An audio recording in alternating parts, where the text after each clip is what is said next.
हाँ, मैंने भी गौर किया था। मैंने सोचा कि हो सकता है उसने खुद कमाया हो, मगर कॉलेज लाइफ में इतने महंगे तोहफे सब तो होता है। सबकी गुंजाइश नहीं है। मुझे तो यकीन है कि जरूर उसने किसी खास शख्स से लिया होगा। ये सब दिखावा है। कल ही मैंने उसे किसी ऐसे लड़के के साथ देखा था जो हमारी यूनिवर्सिटी का था ही नहीं। अच्छा, तो फिर तो वाकई कुछ गड़बड़ है। हमने ऐसे कितना नेक समझा था, लेकिन आजकल सबकी नीयतें खराब होती है। अस्सलामुअलैकुम। क्या तुम दोनों फिर किसी के बारे में बहस कर रही हो? तुम्हारी ये सरगोशियाँ हमेशा किसी तीसरे की जाती जिंदगी पर ही क्यों खत्म होती है? बस हम तो सादिया के फोन के बारे में बात कर रहे थे। ज़ैनब का ख्याल है कि इसे ये फोन किसी गलत तरीके से हासिल किया है। ज़ैनब, आयशा, ये तुम किस बुनियाद पर ये बातें कर रही हो? क्या तुमने उसे अपनी आंखों से कोई गलत काम करते हुए देखा है, या क्या तुम उसकी कमाई का पूरा हिसाब रखती हो?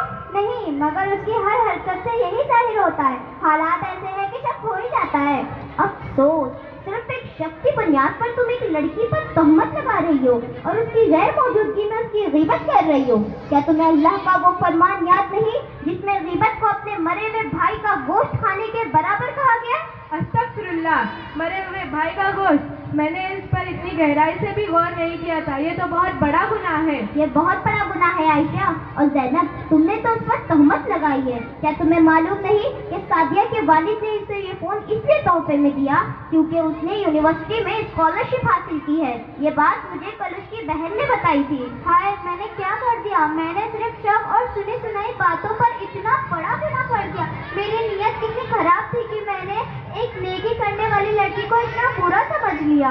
अल्लाह बहुत माफ करने वाला है। अब भी वक्त है, अपनी जबान को लगाम दो और जब भी किसी के बारे में बुरा ख्याल आए तो अच्छा गुमान रखो। नबी करीम सल्लल्लाहु अलैहि वसल्लम ने फरमाया, जो शख्स अल्लाह और यौम आखिरत पर ईमान रखता हो उसे चाहिए कि वो अच्छी बातें करे या खामोश रहे।